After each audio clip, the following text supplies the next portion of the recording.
80일간의 세계일주와 소비자이면 사회 분야의 글입니다. 사회 분야는 사회에 어떤 문제가 있는데 그것을 어떻게 해결할까에 초점이 맞춰져 있어요. 한번 읽어볼게요. 혹시 80일간의 세계일주라는 소설 아시나요?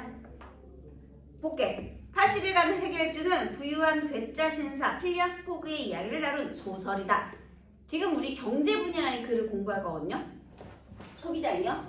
근데 그 경제 분야가 너무 생소하고 낯설기 때문에 독자의 흥미를 유발하기 위해서 친숙한 소설 80일간의 세계일주를 인용한 거죠. 그래서 흥미를 유발해 주는 거야. 매일 똑같은 시간에 식사하고 30도의 물로만 면도를 하는 필리어스 포그는 29도의 물을 가져왔다는 이유로 하인을 해고한다. 어떤 사람입니까? 째째한 사람. 완벽주의 성향이 있는 사람이지, 그치? 좀 괴짜예요. 괴팍합니다. 그러고는 새로운 하인으로 파스파르투를 고용한 후 평소처럼 혁신클럽으로 향한다. 사교클럽이에요, 혁신클럽. 혁신클럽에서 포그는 우연히 세계일주와 관련된 논쟁에 휩쓸리고 결국 80일 안에 세계일주를 할 수 있는지를 두고 2만 파운드, 이게 이제 약 20억 원인데요. 근데 우리 이 필리어스 포그가요, 20억 원이 지금 아까운 게 아니야. 이 사람은 명예가 중요한 사람이지 돈 많은 사람입니다. 부유해요. 근데 고작 20억에 자기의 모든 것을 내던지겠어? 그 부자가? 그러니까 이건 명예 싸움인 거야. 그래서 어쨌든 20억 원 건 내기를 하게 됩니다. 포그는 자신의 주장을 입증하기 위해 바로 그날 저녁 고용한 지 반나절도 안 된 하인 파스파르투와 함께 런던에서 출발합니다. 자, 우리 여기 필리어스 포그의 세계일주.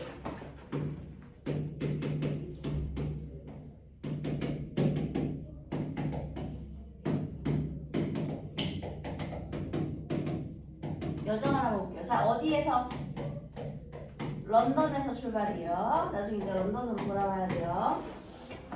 포그는 런던을 떠나 프랑스 파리, 이집트 수에즈, 예멘 아덴, 인도의 뭄바이, 콜카타를 거쳐 싱가포르, 홍콩, 중국의 상하이, 일본의 요코하마, 미국 샌프란시스코, 오하마, 그 다음에 뉴욕, 영국의 리버풀을 지나 다시 런던으로 돌아오는 80일간의 긴 여정을 계획을 해요. 자, 이건 일단 경로예요. 포그의 세계일주는 순조롭게 진행된 듯 했다. 계획보다 이틀이나 빨리 인도 뭄바이에 도착한 것이다. 야, 그러면 인도 뭄바이에 도착했다라는 건 런던, 프랑스, 이집트, 예멘, 인도 이렇게 된 거예요. 지금 여정이 있잖아. 그러니까 런던, 여기서 프랑스, 그 다음에 이집트, 예멘. 중요한 거는 인도에 도착을 한 거야. 인도 뭄바이. 여기까지는 괜찮은 거야. 그 여행 경로 쭉 났었잖아. 그래서 쭉쭉쭉쭉 가가지고 인도 뭄바이에 일단 도착을 했습니다. 그런데 여기에서 위기에 처해요. 영국 신문에서는 인도 횡단 천일도가 완전히 개통되었다고 보도했었는데 실제로는 약 80km 구간에 걸쳐 철길이 놓여있지 않았다. 그러니까 얘네들은 횡단 철도를 타고 인도 뭄바이 콜카타까지 간 다음에 이제 싱가포르로 가야 되거든요. 근데 철도가 없는 거야. 그럼 어떡하지? 그래서요, 일정을 지키기 위해 대체 교통수단을 찾던 포그와 파스파르투는 인도인에게 코끼리를 빌려 여정을 재촉하려 한다. 자, 지금 여기 인도 뭄바이에서요, 지금 문제가 발생했어요. 인도에서 어떤 문제가 발생했냐면 철길이 끊겨 있었지. 철도가 없었어. 그래서 이걸 해결하기 위해서 어떻게 했죠? 코끼리 샀어요. 대체 교통수단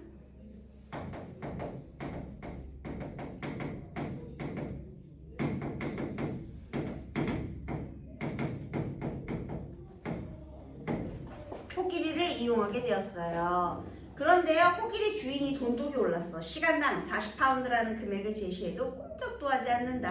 그러자 포그는 1000파운드를 주고 코끼리를 아예 사겠다고 제안한다. 포그 일행과 동행한 영국 육군 중장은 코끼리 주인이 값을 더 올리기 전에 신중히 고민하라고 충고한다. 포그 씨가 돌아와 인도인을 찾았다. 탐욕으로 반짝이는 그의 작은 두 눈을 보니 그에게 중요한 것은 가격인 것이 분명했다. 처음에 1000파운드 준다고 했었는데 눈이 탐욕을 이글거리는 걸 보니까 안 되겠다, 더 부르자. 필리어스 포그는 1200파운드, 1500파운드, 1800파운드를 차츰 가격을 올리자 마침내 2000파운드를 제시했다. 평소에는 그렇게 불그스름하던 파스파르투의 얼굴이 하얗게 변했다. 어떻게 된 건데? 너무 놀란 거야. 돈을 너무 많이 넣으니까. 2000파운드의 인도인은 손을 들었다. 내신다를 걸고 말하건데 이렇게 비싼 고기는 없을 겁니다. 자, 그래서 결국 여기서 대체교통수단 코끼리 이거 하려고 얼마를 지불했어? 2,000파운드를 지불한 거예요. 그래서 그럼에도 불구하고 포그는 자신에게 가장 중요한 것은 2만 파운드를 건 내기이고, 내기에서 이기려면 코끼리가 꼭 필요하기 때문에 제 값의 20배를 사고 주고서라도 코끼리를 반드시 탈 것이라고 대답한다.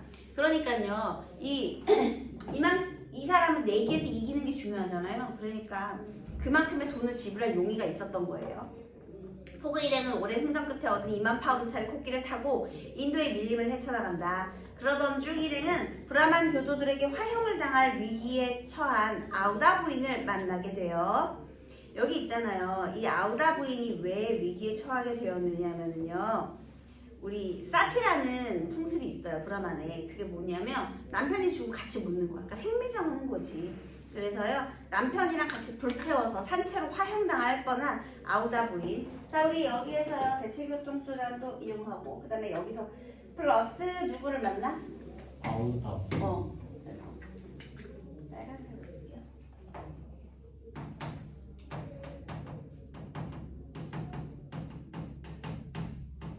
아우다 부인 구출을 해가지고 일행이 하나 늘어났어요. 네, 그 다음에요, 끊어진 철길 때문에 이미 많은 시간을 허비했음에도 불구하고 그녀를 구해요.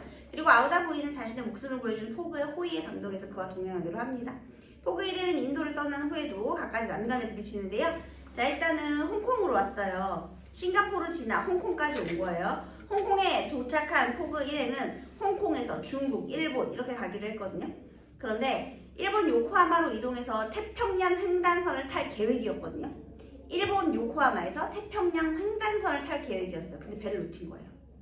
포그는 하루에 100파운드를 준 조건으로 수로 안내선을 빌려 상하이로 상했고, 자, 다시요. 얘가 홍콩에 도착했거든요.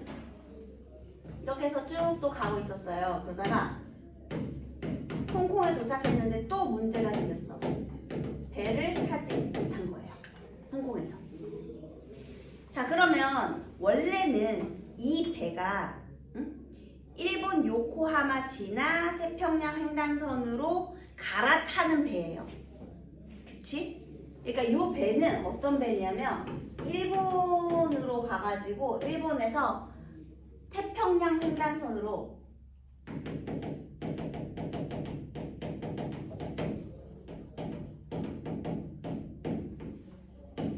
환승 예정.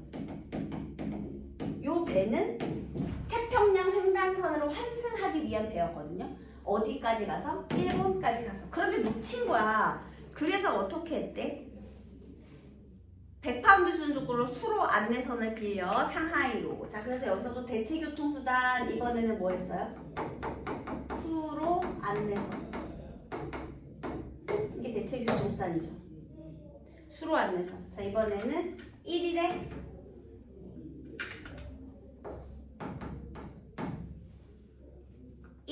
100파운드.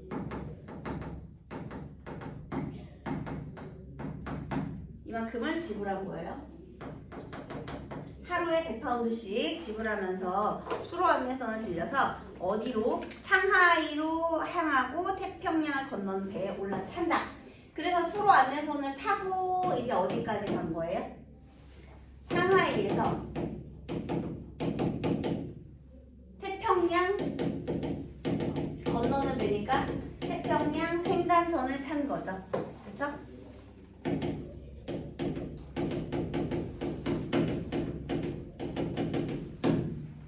일본에서 못 타고 상하이에서 타게 된 거예요. 놓쳐가지고. 됐어? 자, 그 다음에요. 우여곡절 끝에 미국에 도착한 포그 일행은, 자, 이렇게 해가지고요, 결국 미국으로 왔어요. 미국으로 가가지고요, 대륙 횡단 열차를 타요. 그러던 중 인디언들의 공격을 받아, 자, 여기서 태평양 횡단해서 미국까지 왔거든요. 그 다음에 대륙 횡단 열차에서 탔어요. 탑승을 했는데요. 그러던 도중 인디언들의 공격으로 갈아타야 할 기차.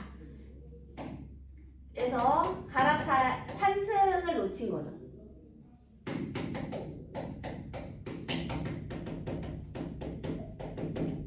갈아탈 기차를 못 탔어. 대륙횡단 열차에서 기차를 환승해야 되는데 환승을 못했어. 왜? 여기에서 또 누가 공격했어? 인디언 공격했지. 선생님이 이거 왜 이렇게 자세히 정리해 주는지 알아요? 하나도 안 중요한 내용을. 여기서 중요한 거는 얘가 돈을 주고 되게 비싼 돈으로 대체 교통수단 노란색으로 쓴 거 저거만 중요한데 이거를 다 정리해 주는 이유가 있어요. 뭐냐면 시험 문제가 너무 쪼잔하게 나와요. 그래서 내용을 정확하게 알고 풀어야 될 수 있게 그렇게 나오기 때문에 좀 정확히 풀어봅시다. 그래서요, 인디언들의 공격을 받아서 기차를 놓치자. 자, 이번에 대체 교통수단 어떤 걸 했어요? 여기서 이거 놓쳐가지고 대체 교통수단 뭐예요? 썰매. 이번에 썰매를 빌리고요. 썰매에 돛을 달아 개조하여 달린 끝에 결국 다른 열차로 갈아탄다. 그래가지고요, 갈아타지 못했잖아요. 썰매 타고 환승 성공. 기차 놓쳤으니까 썰매 타고 막 앞지러 간 거야. 그래가지고 탑승했다. 근데 또 그런 노력에도 불구하고 이번엔 무엇을 놓쳤어? 45분 차이로 이번에는 또 대서양 횡단기점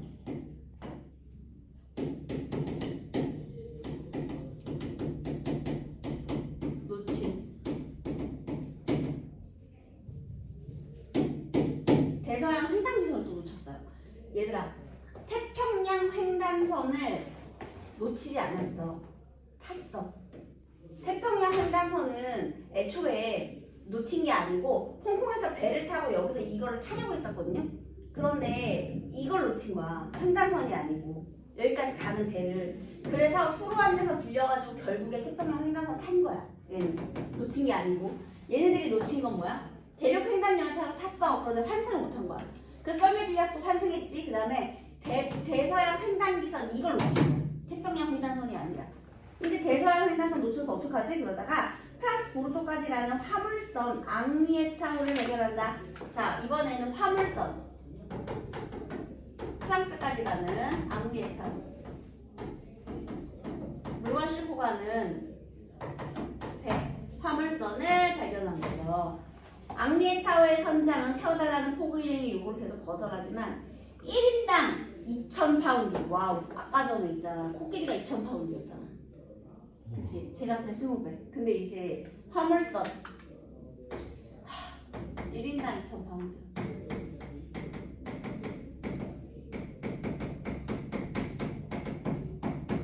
너무 비싸. 그래서 결국 승리해요. 승낙합니다. 대서양 항해를 하던 도중 연료가 떨어져. 근데 또 문제가 발생해. 그래가지고 요 문제가 어떤 게 발생하느냐, 요 화물선을 타고 가다가요, 연료가 떨어져 버린 거야. 대서양에서. 그럼 어떡하냐. 포그는 만든 지 20년 된 5만 달러짜리 배에 앙리에타우를, 야, 원래 세 배를 사도 5만 달러인데 그게 20년이 지났거든요. 근데 그거를 얼마에 사?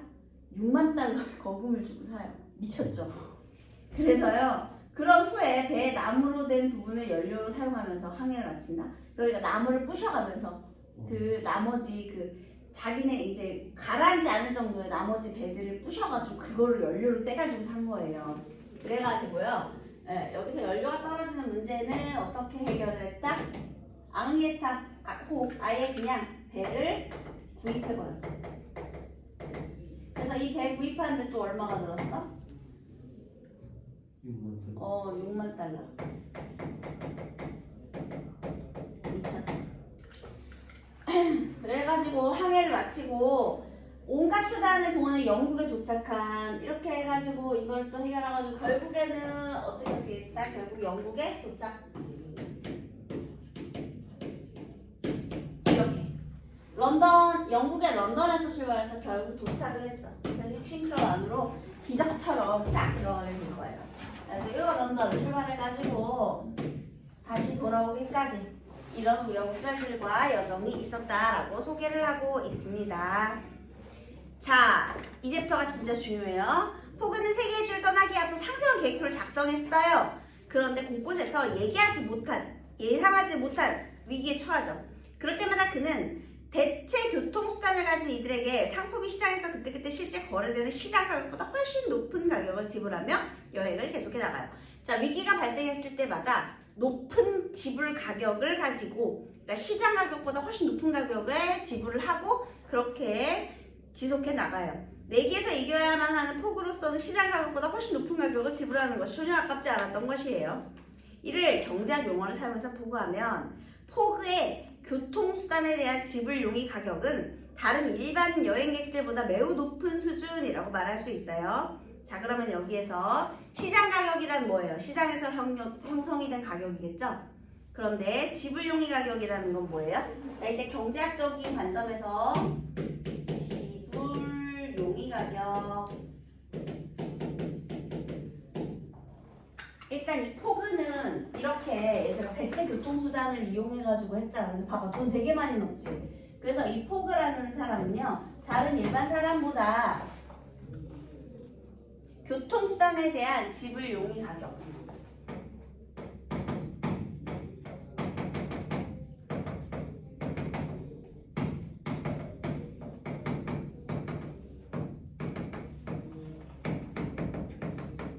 지불 용의 가격이 매우 높죠. 비싼 돈 줬으니까요. 자, 그럼 이제부터 경제학 용어인 지불 용의 가격이란 무엇이냐? 지불 용의 가격이란 소비자가 상품 구입을 위해 지불하겠다고 마음먹은 금액 중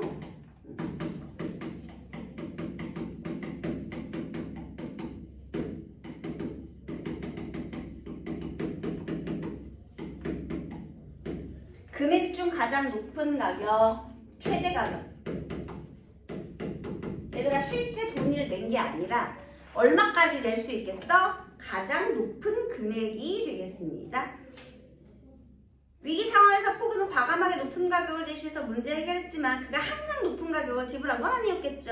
일정의 차질이 없을 때는 당연히 일반 여행객과 같은 가격을 내고 교통수단을 이용했겠죠.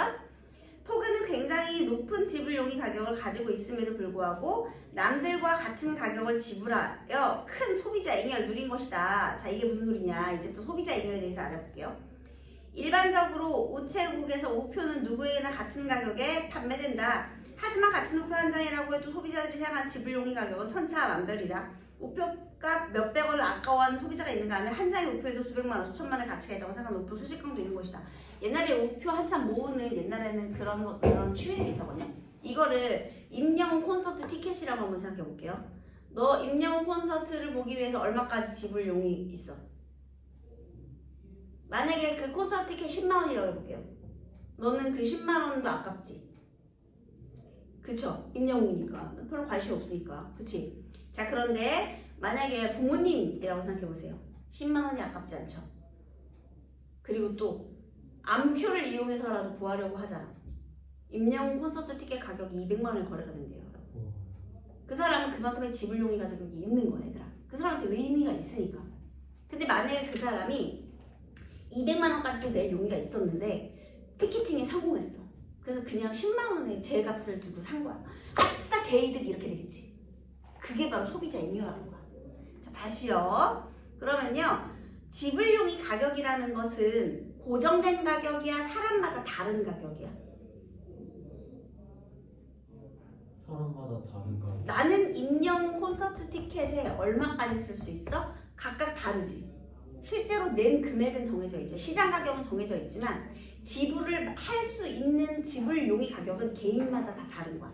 어떤 사람은 암표상에는 200만 원 이상을 주고도 살 가격이 있는 거고 그런 용의가 있는 거고 나 같은 사람은 그걸 왜 굳이 10만 원이나 정상 가격도 너무 높아 이렇게 되는 것이고. 됐죠? 자, 그래서요 이제부터 진짜로 경제학 용어를 설명해 볼게요.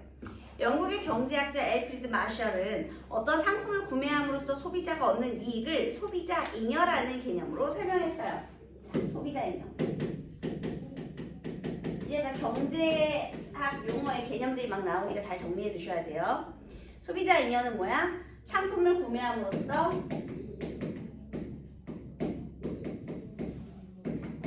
소비자가 소비자가 얻는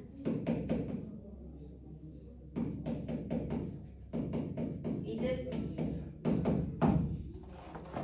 이게 소비자 잉여래요. 소비자 잉여는 소비자가 얻고 싶은 재화를 낮은 가격에 살 경우 실제 구입 가격과 최대한 지불할 수 있다고 생각했던 가격과의 차이에서 소비자가 얻는 이득 부분, 즉, 자, 소비자 잉여를 구하는 방식이 나와 있어요. 이거 중요합니다. 어떻게 구한대요? 지불 용의 가격에서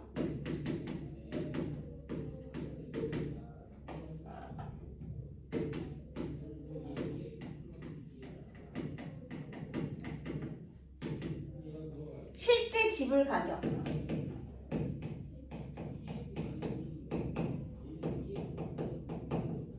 뺀 만큼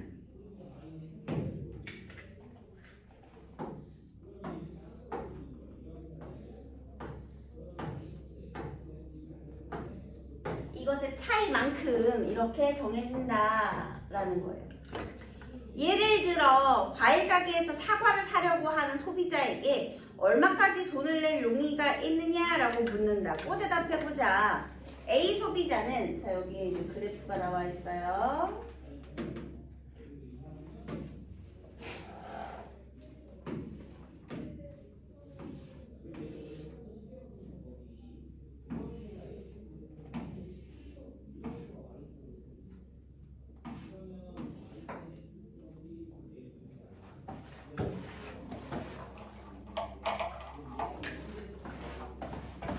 자, 여기가 A 소비자, 여기가 B 소비자예요.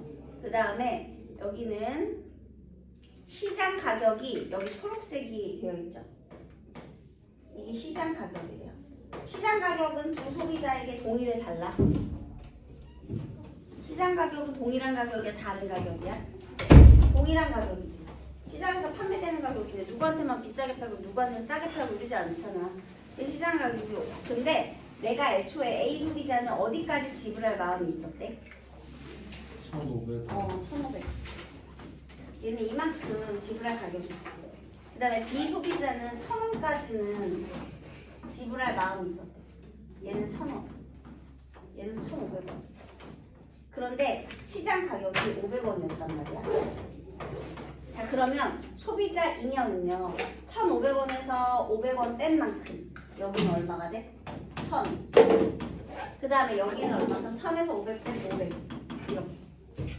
그래서 여기서 500 뺀 거, 여기서 500 뺀 거. 그래서 소비자 잉여는 A 소비자는 얼마? 1,000 게이득. 여기는 얼마? 500의 게이득. 이렇게 되는 거야. 이해했어? 그러니까 소비자 잉여가 여기 이 부분이지. 여기에서 지불 용의 가격 이만큼에서 실제 지불 가격을 뺀 만큼 이만큼. 면적으로 따지면 이렇게 되는 거야. 오케이? 좋아요. 자, 그러면요. A와 B의 소비자 지불 용의 가격은 1,500원과 1,000원인데요. 한 개의 사과 가격이 500원이라고 말한다면 A 소비자는 1,000원에 해당하는 만큼의 이득, B는 500원에 해당하는 만큼의 이득을 얻게 됩니다. 왜냐하면 A 소비자는 사과 한 개를 사먹기 위해 1,500원까지는 돈을 낼 용의가 있었는데 실제로는 500원만 지불했고, B 소비자는 1,000원까지는 돈을 낼 용의가 있었는데 실제로 500원만 지불했기 때문이다. 각각 1,000원과 500원의 덤을 경제 이론에서 소비자 잉여라고 말하며, 그래서 이건 약간 덤 개념의 덤. 그 다음에 A와 B 중 소비자 잉여가 큰 A 소비자가 시장을 이용하여 좀 더 많은 혜택을 보았다고 말을 할 수 있다. 즉, 얘들아, 소비자 잉여가 크다라는 것은 처음에 지불 용의 가격이 더 큰 사람을 말하겠죠. 네. 그 다음에요. 이러한 정의에 의하면 포구와 같이 높은 지불 용의 가격을 가진 사람은 시장을 이용하면 큰 소비자 잉여를 누린다고 할 수 있다. 그쵸? 시장에서는 가격이 모두 같으니까. 만약에 있잖아, 시장을 이용하지 않고 개별 판매를 해, 직거래를 해봐, 시장 안 이용하고. 그러면은 내가 얼마 주실 거예요? 1,500원까지는 낼 용의가 있습니다. 그럼 주세요 하겠지. 1,500원. 그 다음에 이 사람한테는 얼마까지 줄 거예요? 저는 1,000원이요. 그럼 1,000원 주세요 하겠지. 그지? 근데 시장은 어때? 가격이 정해져 있잖아. 그러니까 다시 지불 용의 가격이 높을수록 소비자 잉여가 크다 이렇게 된 거예요. 다시 지불 용의 가격이 높을수록 소비자 잉여는 큰 거죠. 알겠죠? 이 시장 가격은 고정되어 있으니까.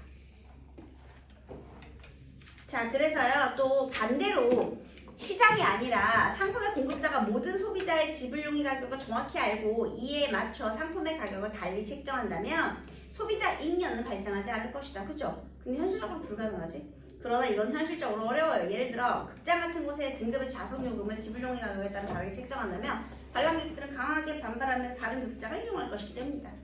기업이 어떤 하나의 상품을 독점해서 판매하는 경우가 아니라면 일반적으로 품질이 같은 상품은 소비자에게 같은 가격으로 팔린다. 독점이 아니면, 그치? 시장은 경쟁이잖아, 얘들아.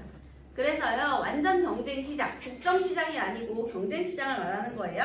이처럼 각 소비자에게 같은 상품에 대한 가격을 다르게 받을 수 없을 때 소비자 잉여가 발생한다는 사실은 경쟁적 시장이 소비자에게 효율적이라는 것을 증명한다. 자, 그런데요, 여기서 이 소비자의 이 이득이요, 언제 발생한다고요? 독점의 시장에서는 발생하지 않고요. 어떤 거? 경쟁 시장.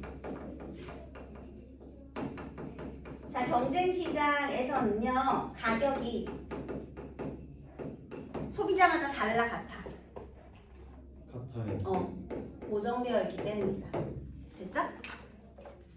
그 다음 80일간의 세계 일주로 돌아가서 포그는 2만 파운드의 상금을 염두에 두고 배포 있게 높은 지불용의 가격을 부름으로써 매 순간 위기를 극복했고 마침내 80일 만에 세계 일주를 할 수 있다는 것을 입증했다. 포그는 상금으로 2만 파운드를 받았지만 여행 중에 1만 9천 파운드를 써버렸다. 그리고 나머지 1000파운드는 하임 파스파르투와 자신의 은행 항도로 오해하여 여행을 방해했던 픽스 형사에게 주었기 때문에 포그가 실제로 얻은 금전적 소득이 거의 없었다. 혹자, 어떤 사람은 포그가 세계일주를 하면서 얻은 것이 하나도 없다고 말할 것이다. 그러나 왜냐하면 금전적으로 얻은 게 없으니까. 그러나 포그는 세계일주에 도전하지 않았다면 누리지 못할 체험을 수없이 했으며 값을 매길 수 없는 소중한 이익을 얻었다. 그 값을 매길 수 없는 이익은 뭔지 아세요? 아우다 부인과의 결혼이에요.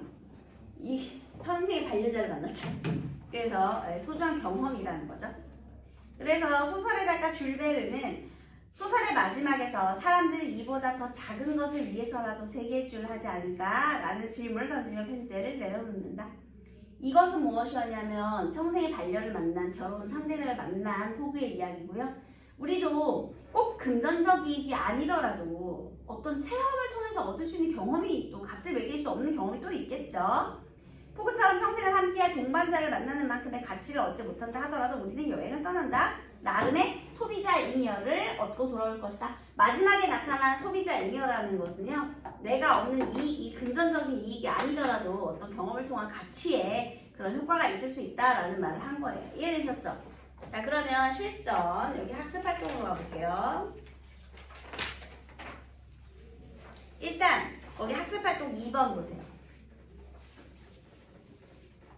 학습 활동 1번 이거 무조건 정리해야 돼. 이거 내용 정리해야 돼. 이거 그냥 써 있는 걸 읽지 말고 얘네들이 채워서 한번 이거 해봐. 이거 하면 다 맞출 수 있어. 자, 그 다음 2번 볼게요. 이거 맞추셔야 돼요. 지불용의 가격이란 소비자가 상품 구입을 위해 지불하겠다고 마음먹은 중에 금액 중 뭐야? 가장 높은. 그렇지, 높은 가격이다. 일반적으로 시장에서 공급자가 상품을 독점에서 판매하지 않아요. 그렇지, 독점하지 않을 때 상품의 공급자가 모든 소비자의 지불용의 가격을 정확히 알 수 없어서 상품의 가격을 동일하게 책정하기 때문에 소비자 잉여가 발생한다. 알 수 없어서 동일하게 책정하는 거죠. 이때 소비자 잉여는 소비자가 갖고 싶은 상품을 낮은 가격에 살 경우 실제 구입 가격과 최대한 지불할 수 있다고 생각한 가격과의 차이에서 소비자가 얻는 이득 부분이죠. 소비자 잉여가요. 이런 경제 원리에 따르면 높은 지불용의 가격을 가진 사람이 시장을 이용하면 큰 소비자 잉여를 누리게 된다라는 겁니다. 됐죠? 자, 그 다음에요. 이거는 이제 4번을 푸셔야 되는데요. 여기 보세요.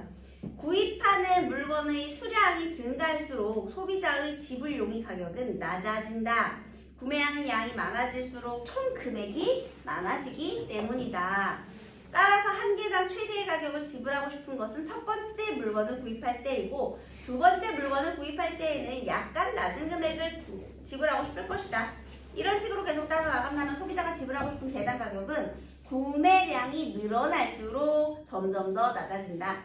기업에서는 이를 활용해서 많이 사는 사람들에게 초액 대비 개당 가격을 낮추어 줌으로써 소비자가 더 많이 하게 하는 전략을 이용한다. 예를 들어 편의점에서 삼각김밥 2개 사면 하나를 무료로 주는 것이다. 이해했죠? 이런 건데요. 자, 여기에 있는 게 문제에 있어요. 어디를 보셔야 되냐면 혹시 자습서 있나요?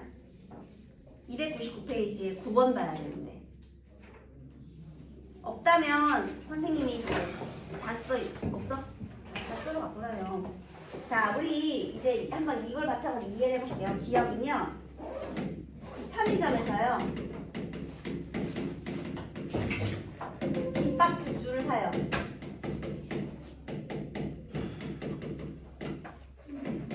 한 줄 무료.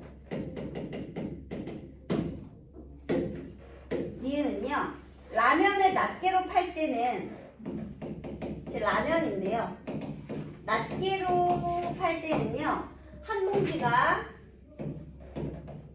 1,000원이에요. 그런데 라면이 5봉지로 묶음 5봉지로 팔 때는 4,500원이에요. 그리고 묶음 20봉지는 10,000원입니다. 국내에 정식 수입된 제품의 가격이 해외에서 판매되는 것보다 국내 가격, 해외 가격 이게 더 비싸요. 그래서요 소비자들이 해외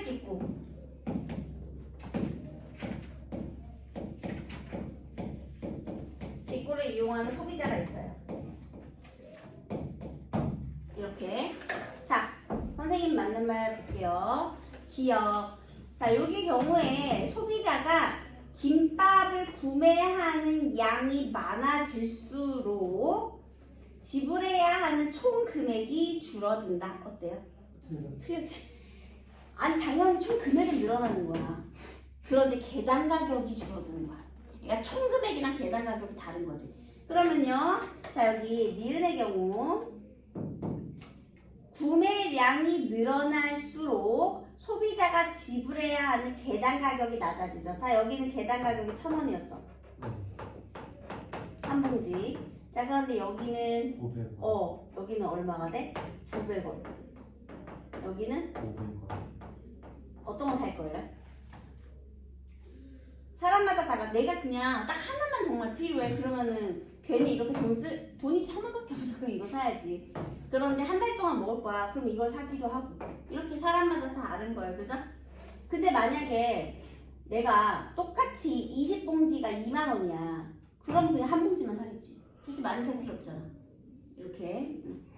그 다음 니은의 경우 사전 정보 없이 처음부터 해당 제품을 5봉지 이상 구매하고자 했던 소비자이며, 자, 내가 그냥 원래부터 5봉지 사려고 했거든요. 그럼 원래 이 사람의 지불용의 가격은 얼마였어? 4,500원. 아니야. 이런 세일이 가격 몰랐을 때 5,000원이야. 5,000원인데 실제 지불 가격이 얼마야? 4,500원. 그러면 소비자인이 얼마야? 500원. 500원. 그러면 다시 20봉지 산 사람의 소비자인은 얼마야? 10,000원이 되는 거야. 여기서 1,000원씩 20봉지면은 20,000원 생각하고 갔을 거 아니야. 하나가 1,000원이니까. 근데 10,000원에 팔아? 와씨 10,000원 계획이 이렇게 되는 거지. 20,000원 생각하고 갔는데 10,000원이니까. 이해됐어요?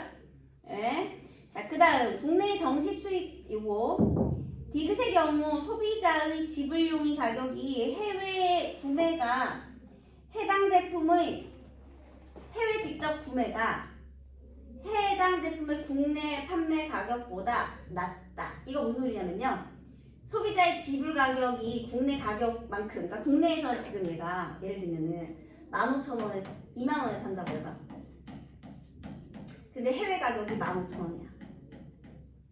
근데 이 사람은 2만원의 지불용이 가격이 있으면 이만큼 주고 사겠지.